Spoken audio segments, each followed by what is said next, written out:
Welcome everyone to the Growing Money with Sean Trace podcast. I've got a really awesome guest with me today. Now, would you like to introduce people and tell people a little bit about who you are and what you do? Yeah, sure. Hi, my name's Dee Zimmerman. I'm a financial coach, and we all kind of work. We all lean in more heavily on certain areas and so forth, and we have our people that we serve. I've been coaching for quite a few years now, and I've been helping just about everybody. But I am now focusing more on couples in their 40s and 50s, in that season of their life, and helping them get their finances in order. They may make decent income, but they don't have their finances in order. And I want them to stop worrying about their future, and I want them to do the things that they love. I love that. And I love that you give people the ability to do the things they love. I was talking to my mom the other day, and my mom is a therapist, and I'm going through, it's put away, but my mom worked with this famous cognitive behavioral therapist named David Burns. David Burns has this great Feeling Good book, and he talks about how to feel good, how to feel happy.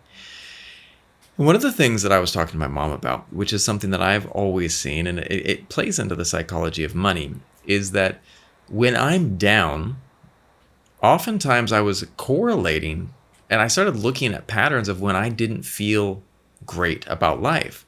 And you know what I was noticing? It almost always correlated to times that I was having challenges with my finances. There was this direct correlation where I didn't feel down, except for when money things started not going the way that I had wanted. And it was like, and I'm in that target demographic, 40s to 50s. Okay. And before we had talked about you coming on, we were aiming to do a traditional podcast question interview, but we game plan for people that are tuning in today. We game plan something a little bit fun. And I am a movie buff. I love movies. And I pitched to you two different movies that were always awesome to me and that I thought would be interesting to look at because they both touched on concepts of people in this time period. The first being Jerry Maguire. Now, Jerry Maguire is one of my favorites. I hope people have seen it. If you are in your 40s or 50s, you probably have. And again, Jerry is I believe he's a sports agent. Yeah, sports agent. And he's working in a big firm. And he doesn't like the way things are being done. And so he takes this big leap and he starts his own agency. But when he does it, it results in a lot of financial instability. And he has this level of stress as he's transitioning from one job to the other.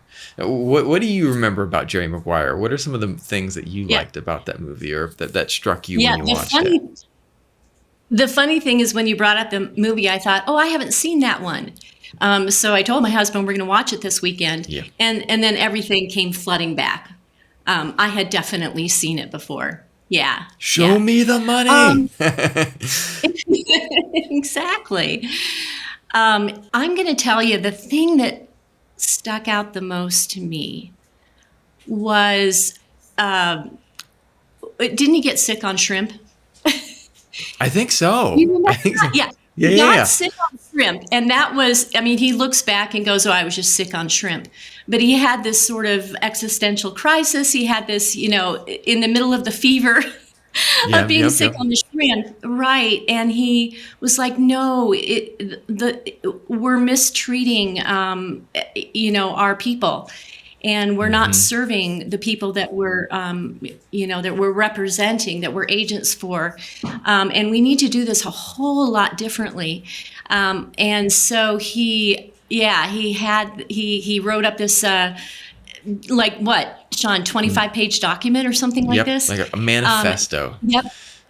Manifesto. Yeah, that's a great word for it. And he sent it off. He mailed it. He sent it off to the company. And as you can imagine, that didn't go very well with the company. And so but the fact that he did that is an indication that there is something deeper. He has values. He has a way that he wants to live, even though that was kind of buried in all of the enticement of the money in his job. And Yeah. he wanted something different. And I think he talked about his dad, like, or even had sort of Mm-hmm. a conversation with his dad who'd already passed away. And it was like aligned with who his dad was. And he was getting aligned with his dad's values and what his values actually were. But boy, the consequences of that. Right. And I think the thing that struck me the most was he almost walked away from that. Like he had this big manifesto, but he almost just completely abandoned it.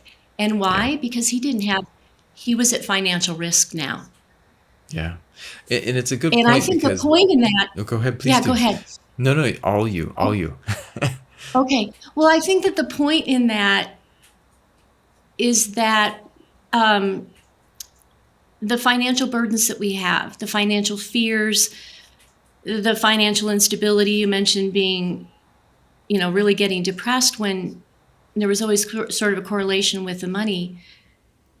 That has a lot of power in our lives, and it sometimes keeps us from doing what we know we really want to do, Yeah.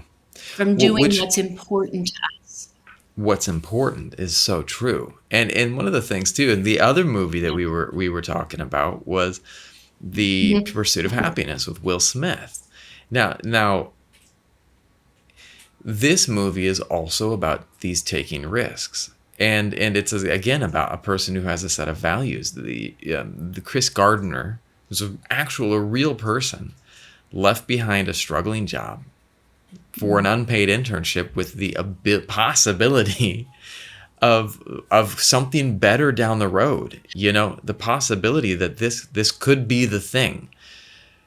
And this is Yeah. something that it rings home to me because right now I live in Southeast Asia and I am trying to make a shift back to the States. It's this big Oh, move okay. for me as I aim to get back into the US and bring my family with me.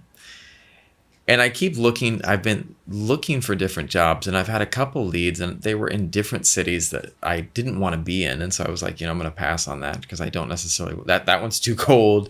This is not where I want to raise my daughter. And it's easy for people to say, well, just do it, just bite on something. But that instability is terrifying. That fear Mhm. of what if I fail? What if Jerry Maguire failed? What if Chris Mhm. Gardner failed? It's easy for someone to say, well, just go for it. But when we are in that situation, it's never easy. Right. Right. Yeah, it's so much easier to step out. And there's other risks involved in making your move, Yeah. or what Jerry Maguire and Chris had to do. There's other risks too besides financial, but if you have your financial house in order, if you have Yes. something to fall back on, it opens the doors to so many more possibilities than, yeah, exactly. You can take on those other risks and you feel you're still going to have courage, but that's one thing that can kind of allow you to do that. Totally true. And it's Yeah. really interesting too. When I think about those movies too, there was something that popped in, and it's something that's interesting too because people in their 40s and 50s are starting to look at how things are shifting for them. There's Mhm. shifting priorities. Kids are getting older. There's often shifts in their career, whether that means sometimes people are moving laterally into something else. Sometimes people are reevaluating what they're doing.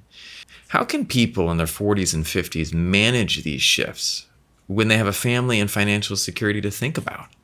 Yeah, and sometimes it doesn't even depend on income. Um, Interesting. the the struggles that people have, right? Mm-hmm. So, and how you're used to living. So, um, I see people with more income struggling in just the same ways as see people with lower income struggling, right? But I think your real Mm-hmm. question was um, how can they move forward? How can they make these career shifts and so forth? Mm-hmm. Um, And I think that, I mean, you really do have to have a financial cushion um, Yes. to take these risks. Now, Chris did not. Yeah, that's right. Chris did not. Jerry did, but Jerry was diving in. It was still a financial Yeah, risk. He didn't have the stable yeah, job. He didn't have the stability at that point in time. He was just diving into something. yeah. Uh-huh. Yeah, Chris really did take a risk. He didn't have anything, and that was a risky venture to um, try to get in a Hmm. financial organization in the way that he was trying to. I mean, the competition was so great. Yeah, And but you know what? There was one thing about Chris that he really believed in himself. I love that. That Yeah, he I really love that. did. He really Hmm. believed in himself. He believed in his ability. Yeah, And you could call it cocky or something, but he knew how he had performed in school. He could be in the back seat with with one of the guys that had all the power to take him on as an right. intern and take the Rubik's Cube and put it together in the back Yeah. seat of a taxi and show what he could do. So I think a lot of what he brought into it was his belief in himself and grit. Yes, I'm all about grit. Did you ever read the Tammy Yeah, Duckworth book about grit? So great. She's one of the leading I've heard experts of on it. grit. There's a It's couple of so books good. out there about grit. Okay, Yeah, it's so good. It's a game changer. And really. one of the things too that with grit, when you get knocked down, you're able to you get back up and keep going. And I feel like Mhm. when you're talking about financial struggles, whether it be, and we're talking about these movie characters, I know, but real people go through this every day. For Jerry Maguire, he lost essentially all his clients.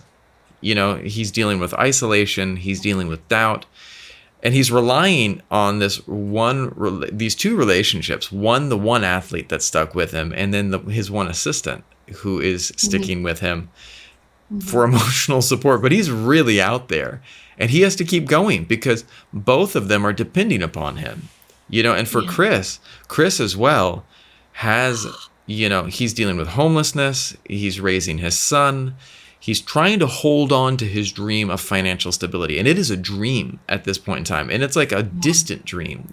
He's around these people, he sees it, and it's like when you're standing at the bottom of a mountain looking up, and you're sitting there going, I want to climb this mountain. And the mountain could be dealing with the laundry in the next room. It could be balancing your checkbook. It could be some large thing that you have to deal with as well. It could be saying, all right, the person has $200,000 in student loans. That is a rough thing to look at. And if you sit there at the bottom and you're looking up, it's daunting. The laundry Mhm. could be daunting, and I'm not trying to I'm trying to say whatever it is, the challenge that you're dealing with can be daunting, but you have Yeah. to have this resilience and this ability to kind of lean in on that and go back at it. Yeah. And I would add that what helps you continue to have that resilience is also to just um, mark, notice, and celebrate the small steps that you take, the Yeah, I stepping love that. stones towards what you're trying to accomplish. I mean, you have got to, well, and that's a part of the environment in coaching clients in their money world is absolutely taking note of the small steps and celebrating them. And this Um, is something, because I want to swing this back to finance and ask you this question, because it's like sure. you get these clients that come to you that I'm sure have various states of their finances. Some of them might be more well maintained than others, and some people might have things that are not as, and I'm not saying a bad situation, but just not as well put together as they'd like. Maybe they haven't saved for retirement. Maybe they haven't Mhm. really prepared in ways that they want for different things. Um, how do you help people start to right the ship? and maybe they're not bad off financially, but they still need to figure out how they're going to right the ship, or at least reorient the ship. How do you start working with people to kind of get their North Star back? Yeah, right. I start with taking a look at their entire financial situation. Sometimes they've never really, a lot of people come with avoidance of money. So sometimes they really don't even know. I mean, they're stressed out.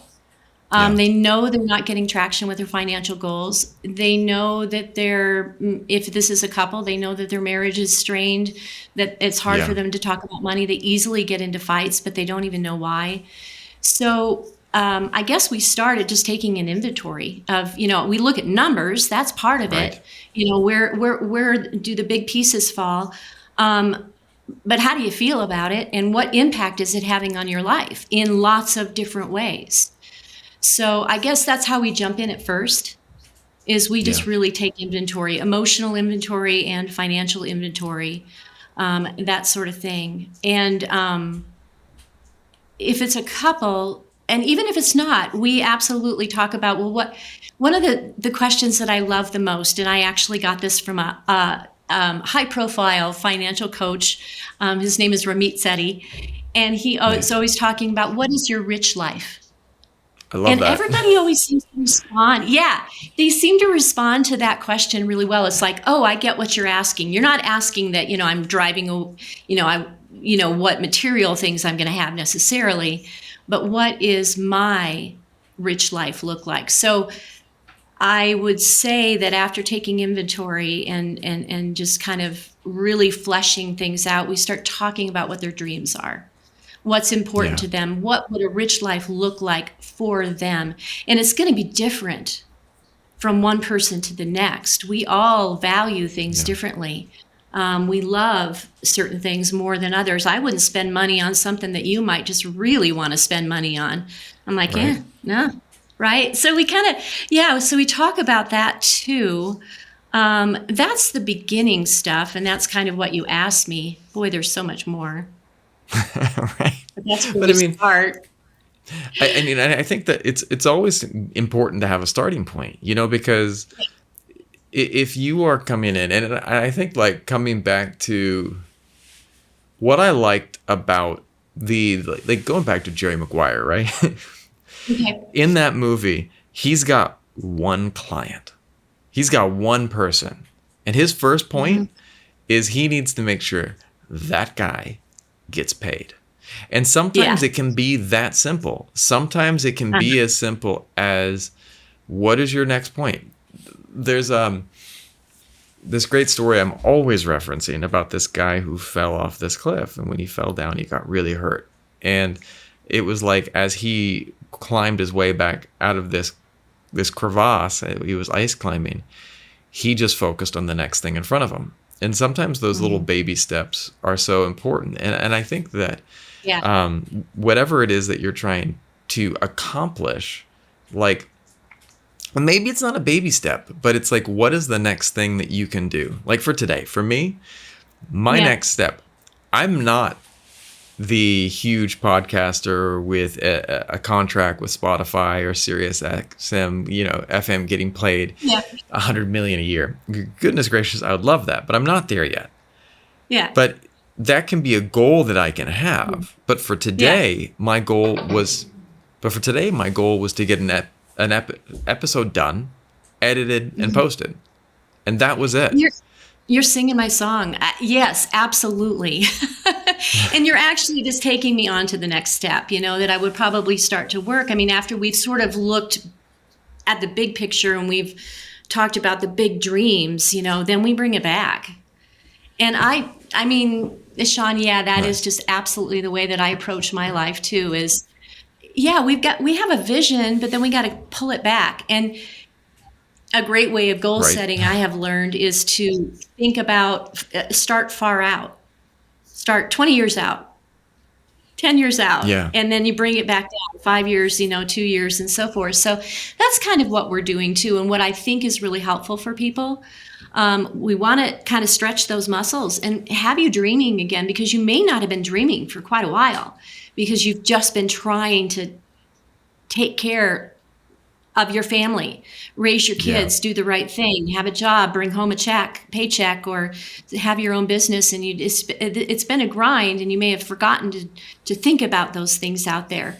But then, after we do that, let's bring it back, and let's, you've had some guests on here talked about the Dave Ramsey baby steps, and I think the principles of those are really great. And I actually just sort of tweak them a little bit, and I call them 7 financial milestones.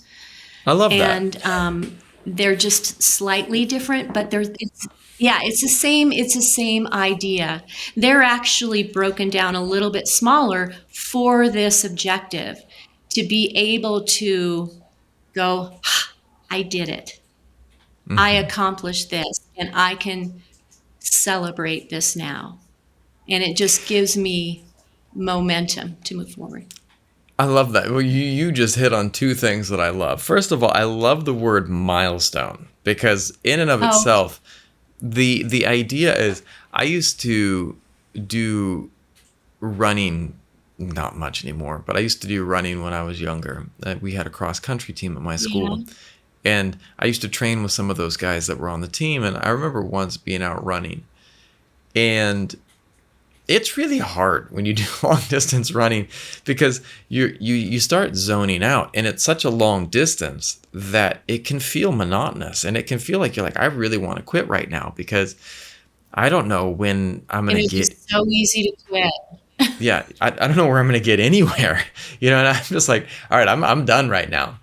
But then we hit that first mile marker, and I was like, oh, and then my friend's like, that's mile number 1, and I was like, that's rad. I did a mile. Let's keep going. Let's keep going. And then, right around mile 1.95, I'm hating life again. I'm just like, why am I out here? Why am I doing this? And then we hit 2 miles, and I was just like, oh, hey, we just hit 2 miles. Those milestones, those markers allow you to feel like, first of all, like it paces you out, so that it's not like you have this distant goal and you're not sure how to get there. But the second thing is, it rewards you for, again, like you said, and that's like, I want to celebrate those things. I was working on my emergency savings, and I saved up enough to cover a small minor emergency last month. I had some bills that went through that were not expected, and that was like, I was excited about it. Yes. Yeah. And so those are the little things that you have to celebrate them.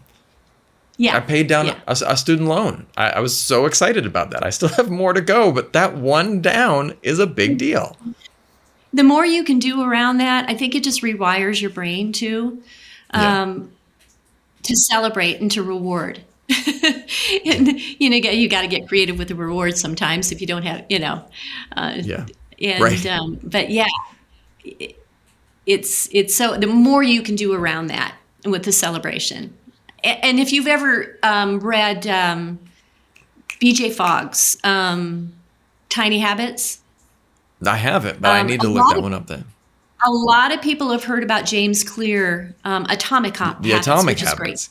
Yeah. Yeah. I think Tiny Habits is great too.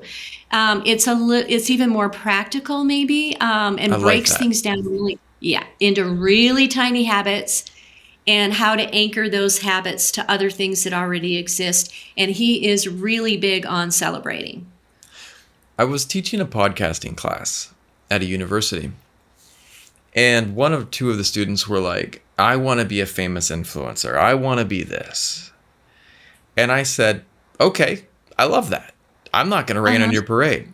And they're like, what do I need to do? And I said, make a video today. Yeah. That's it. Start off with a video. That's so hard. I don't know how to do. And I said, so that's how we have to break it down. Like, and we broke it down even further. And so they have this. I've noticed one thing, that people can have these lofty goals. I want to have $100 million. I want this. But then how do I save 1,000? How do I save 2,000? Like, well, I'm spending so much. It's so hard to set that aside. And it's interesting that we can Yeah. visualize these giant goals, but then these littler ones, we have to make sure that we are. And this is where I love talking about financial planning, because Mm-hmm. if you're creating a plan, that plan is doing the work for you. You have to follow the plan, but it takes away the kind of the hard part. I taught children for a long time, and I would give a kid a reading assignment, a writing. And I said, I want you to write a paper. And you know what happens for a lot of kids? They stare at the page. They just stare there. Oh, yeah, They I've have- done it. Right? They have the ability to write, but they don't know how to get to the goal. And so what I would do is I would stage things. All right, stage 1, let's brainstorm. Stage 2, this. Stage 3, here are some sample sentences, fill in the gap. And then finally, once they'd worked through that and gained the confidence, I was like, now just turn all this that you did, all the steps that you made, and put it on paper. And they would do it, and they would feel clear and fulfilled, and like it was the right thing. So talk to me about, how do you create plans for your clients? You got the baby steps, but how do you approach a plan? Exactly. And I approach a plan differently for, I have things in mind. Yeah. And there are systems. Yeah, there's systems that I work with that I suggest for clients, but it's got to be tailored to them. I have to get to know them. I have to get to know what their relationship is with money, what their habits are and their attitudes with money, to know what works for them. So it's not a, one size fits all. I have a couple that I work with, and one of them has ADHD. The way that she has to go about it is very different than the way that I go about things, and the way that I would assume that all my clients, if I did assume, should go about things. With all that information about what their dreams are, what their goals are, and we dig into their relationship with money, I kind of think that I sort of take a balanced approach. So I absolutely look at their relationship with money and how that plays out in their behaviors and their habits, because those have to be addressed. And they have to inform what kind of plan we put in place and what kind of systems and tools that we use to be able to accomplish what they want. I love that. Yeah. So it's very tailored.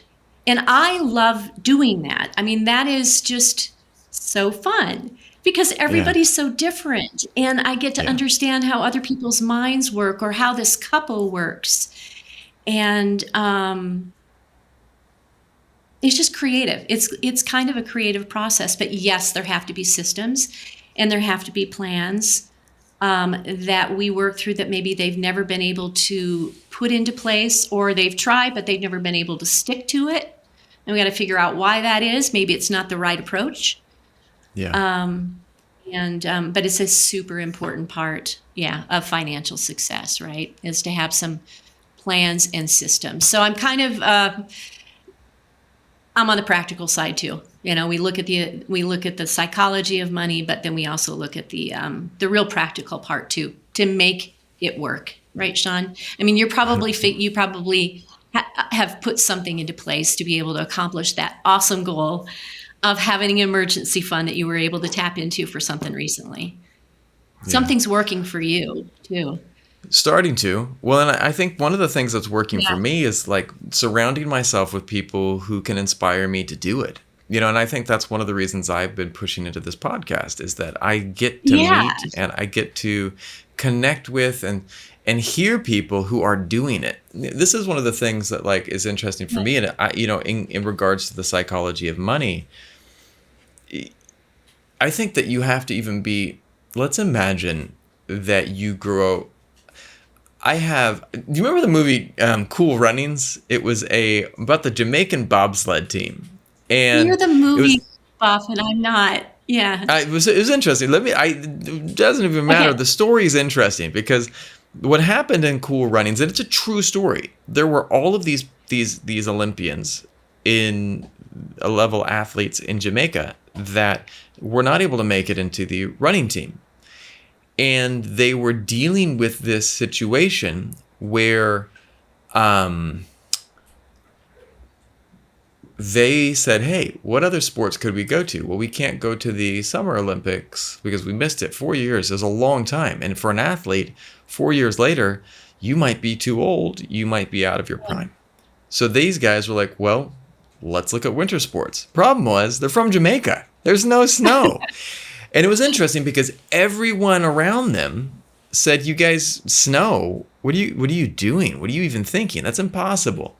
If these same athletes, these same young men had have grown up in Switzerland or Norway or Sweden with their speed, with their running ability, people would have been like, yes, you can. Of course you can do that. Of course you can be a bobsledder. But because they were from Jamaica, no one thought it was possible. And so for me, one of the things that I've been really trying to do is surround myself with people who are doing it, who are in it. Mm-hmm. And this is one of the beauties of having a coach. And I think that a coach, maybe you come from a family who is so dysfunctional with money or has a relationship with money that is modeled for you. I love my family. I love my dad. But my dad is full-blown money avoidance. And that was modeled for me growing up. And so, as I've gotten older, one of the things that I've had to look at, force myself, is to really address my money avoidance, to really address my challenges. I have money avoidance and money worship. And as I've started to learn about these, and I'm like, okay, this is interesting. But it was from growing up where I did and around the people I did. But yet, as I've met other people, one of my new friends is very much money vigilant. And I'm just like, wow, didn't know there was anyone like you out there. Yeah. This is pretty interesting. And we surrounding myself with these other people is really powerful. Yeah. Yeah, I just think it's really neat. I've had an opportunity to listen to some of the podcasts that you've had, and the variety of people that you've had on, but they're all informing you. They're all instructing you. And I just love the approach that you're doing this from a very humble place of learning. And that is so accessible to other people too, right, that are listening to this podcast, because that's them. You're not some financial guru. And you're just learning along the way. And so it has it's just got a great value, in contrast with a lot of other, podcasts, and the conversations that you're having with people are amazing. Yeah. Well, thank you for that. I appreciate that. And I feel like there is a place for... Yeah, there is. You remember the Idiot's book series? The Idiot's Guide to This, the Idiot's Guide to That. I love those books. I love those books because I'll pick one up and go, there's an interesting... have a couple of them. Right? Mm-hmm. And we no one wants to admit, like, oh yeah, my bookshelf is full of them. But my goodness, why not? Because so many of us have to start somewhere. Like if I said, hey, you know what? Tomorrow I want to learn how to bake sourdough bread. Well, if I walk into an advanced cooking class, or baking class, and I'm trying to do something that I have no idea about the foundations, and they're talking to me about special types of flour and the techniques that you're needing and the tools you need, and I can sit there, and this happened earlier on this podcast. I interviewed one of my professors when I was doing my MBA, and she was talking to me about the stock market and finance, and I'm just sitting there, and there was midway through the podcast where I was nodding, and I'm like, I have no idea what she's talking about. And so at that point in time, I was like, well, man, but the thing is like, I still want to right my ship, and you can see that. Like there are motivated people out there that need guidance, that need help, that need information. Yes, and how do we get those people to stop avoiding money? Right. And this is one way, perhaps, because it feels a little bit more accessible. Yeah. And so, yeah, Sean, get the word out. I mean, What? it could be a start for some people. I wish they'd come to Yeah. us coaches. We're part of the solution, So let me ask you but this: what advice would you give people who are avoiding money? What would you tell them? yeah, one time I had a blog article that was, it started with talking about exposure therapy. And you know how in therapy there is Yeah. often, yeah, it's a term, you expose yourself to it little by little by little, right? Yeah. And get more accustomed to it. I had a client who came to me and said that, and he's a therapist. He said, I need exposure therapy with I love my that. with my money. Yeah. But your question was, could you say it again? I No, got a but little. that's actually the getting exposing. What advice would you give to people that are avoiding money?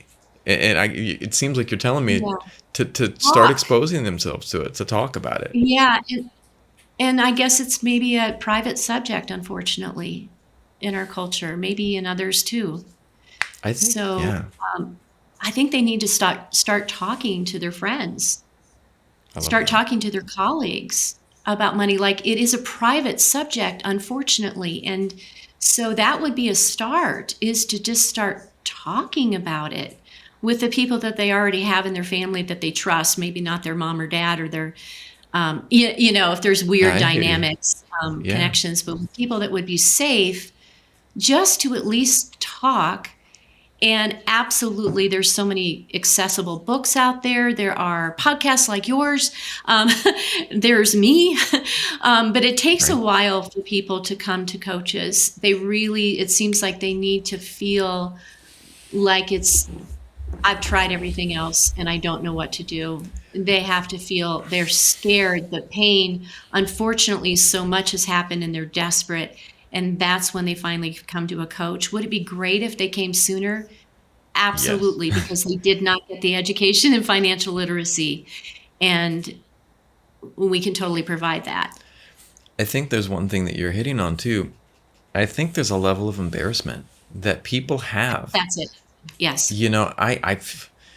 I when I start talking about financial things with myself, I just feel Mhm. embarrassed that, and I Um, mean, and I think that there is a great YouTube, Instagram, TikTok account. They talk about salary. So they go up to people and say, and it used to be very organic. Now the videos are starting to get like really orchestrated. okay. Excuse me. And it's very kind of like they're a little bit more pre-planned and they get people to come on. But like they go up to people and say, "Excuse me, how much do you make?" Excuse me. But they go up to someone and say, "Hey, would you mind telling us what your job is and what is your salary?" And I remember the first time I Yes. watched the video, it felt awkward to me. I was like, "Oof, how can you ask someone that?" But now I was like, "Well, why not?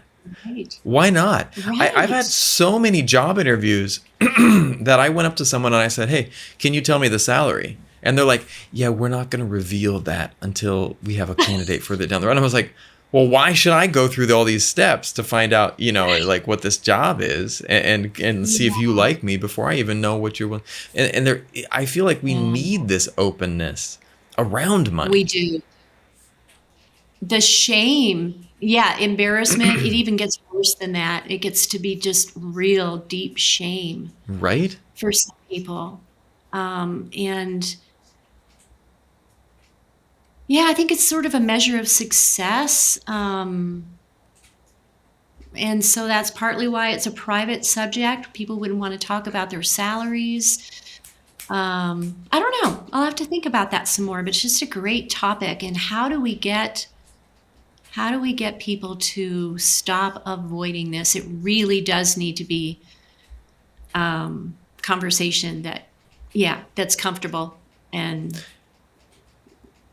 I all think around us. Yeah. right? I think one thing that's important is that going back to the grit and resilience, I think a couple things.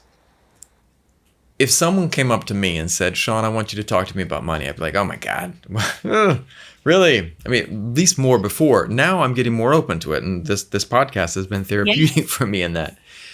But one of the things that I think would be powerful is if we reframe the conversation. Hey, Sean, yes.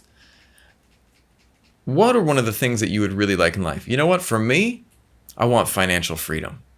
I want the ability to say, hey, you know what? I want to pick up and travel to this place with my family.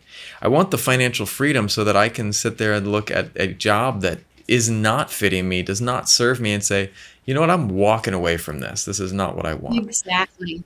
I want the financial freedom, and I want the freedom and flexibility so that for me, I would love to find a remote job that I can live wherever I want to live, travel wherever I want to travel, do it from wherever I want. And maybe I can't have all those things, but if I talk to a coach, maybe they can chart a course so I'm on my way toward that. Because so often we sit there.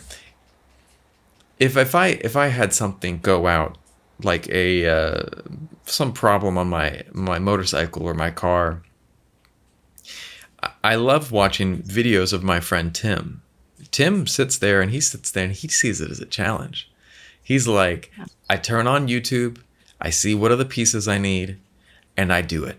And one of the interesting things is, you get a flat tire. It's not easy to fix. On a bicycle, a flat tire, right, is not fun. But if you watch a YouTube tutorial and you have the right pieces, you can probably figure it out. But if you have someone there beside you who's looking at you and going, Dee, you can do this. You have the ability to do this. I believe in you, and I'm gonna walk you through this.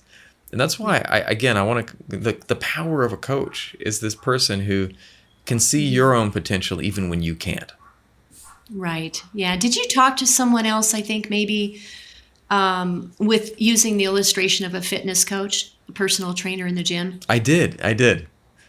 Yeah, I thought maybe you did, and it's just that is a way to even distinguish between, to some extent, between a financial advisor, which is a pretty broad term, and financial coach too. Yeah. Yeah, that accountability piece, that cheerleader, that watching and seeing what's working for you, what's not. And again, back to tailoring things too. Right. Like, I don't think that that's really your thing. Let's do this. Let's do it in a different way. Those eyes. Yeah. If you could go back in time and give your younger self financial advice, what advice would you give yourself? Oh, wow. That is a great question. Yeah. I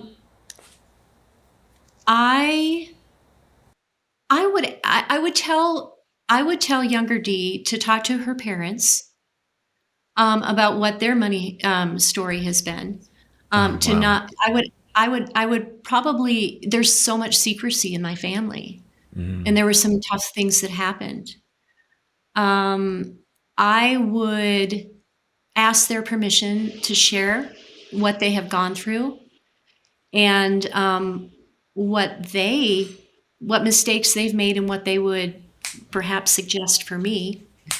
So I would try to open up that conversation. So again, we're kind of avoiding money, right? Money talk. Never talked about it in our family. Never talked about it. I just got to observe the things that worked and the things that didn't work.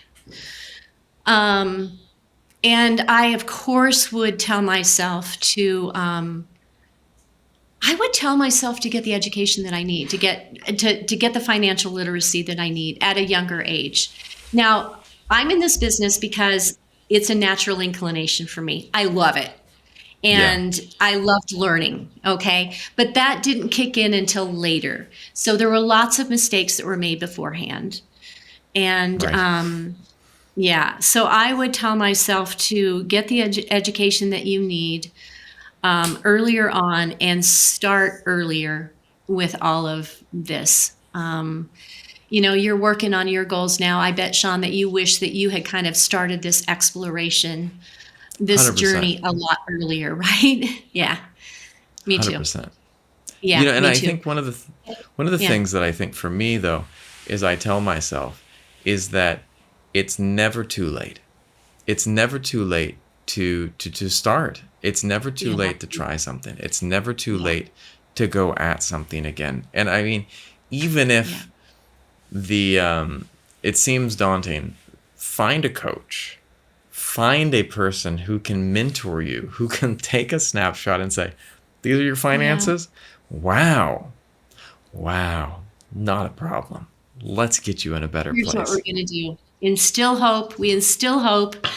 And we help them see things clearly, face reality, absolutely. But there's a way out, and there's a way up. And back to the milestones and stepping stones and celebrating along the way. I can see it with everybody who's come to me that it's not over. It's a beginning. Yeah, right. Yeah. How can people find you? How can people look you up? Okay. Yeah, I have a website. It's just the initial D, Dee Zimmerman finance.com. And so they can look me up on the website, and lots of information there. And I'm going to write more about myself, and there's a little bit about myself that kind of gives you an idea of where I'm coming from and what my services are. And then also I'm on LinkedIn. So that's awesome. Active on LinkedIn. And that's where we found each other, I think. That's where we found each other, right? Yeah, exactly. Yeah. And just as you're surrounding yourself by people, because you're a learner and just curious and you want to grow, and I do too. And so I surround myself with other financial coaches and with business coaches and with, I have my own support system. And so I'm learning too. And so that's what we just really always need to be open to, don't we? Is to being vulnerable and pushing past any embarrassment, and just moving forward, let go, take action.